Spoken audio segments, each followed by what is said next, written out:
తరం కాదు. డాక్టర్ దగ్గరికి వెళ్తే డైట్ తీసుకొని జాగ్రత్తగా అంటాడు కదా, అది ఇదేమో ఎప్రివేషన్. ఇది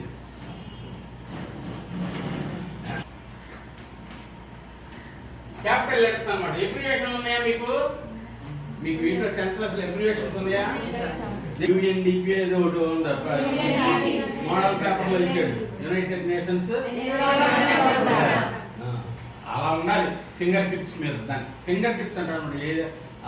అంటే మన దృష్టి అంతా వెళ్ళిపోయింది. ఇప్పుడు పరీక్ష వెళ్ళిపోయింది. దీక్ష, పట్టుదల.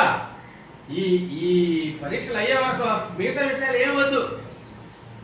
మనకు అనిపిస్తుంది ఛాంపియన్స్ ట్రోఫీ వస్తుంది. ఛాంపియన్స్ ట్రోఫీ బలిగా ఆడుతున్నాడు వాడు. కోహ్లీ నాటకు కొట్టారు చేయించి అదే చూడటం మిస్ అయిపోయాను బాబు. ఏం అక్కర్లా, తెలుసుకో వార్త. వద్దు ఈ 15 రోజులు నువ్వు నీ దృష్టి మార్చొద్దు. నువ్వు అప్పుడు అది మేకాన మీకు మార్కులు ఎట్లా వచ్చాయి ఇదే చెప్పేసి. అంతేగాని ఇంకా మార్కులు మీకు ఎట్లా వచ్చేది నేను పరిష్కారం నాకు అది చేయాలి కదా. నేను 10th పాస్ అవుతానో లేదో కూడా అనుమానమే.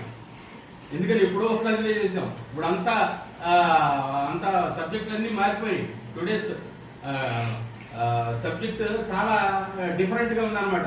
అదే ఆ టిప్స్ అనమాట. దాని వైపే మన మనస్సు లగ్నం చేసుకోవాలి. అది విని ఆకలింపు చేసుకున్న వాళ్ళు బాగుపడతారు. లేదా ఈ చెవితో విని ఈ చెవితో వదిలేసేవాళ్ళు ఉంటారు. దానివల్ల ఉపయోగం లేదు. పోనీ 2 చెవులతో విన్నా మనసుకు పట్టించుకోము, దానివల్ల ఉపయోగం లేదు. ఎవరు బాగుపడతాడు? జాగ్రత్తగా విని తన మనసుకు పట్టించుకుని దాన్ని చక్కగా మననం చేసుకుని ఉపయోగం పొందుతాడు అన్నమాట.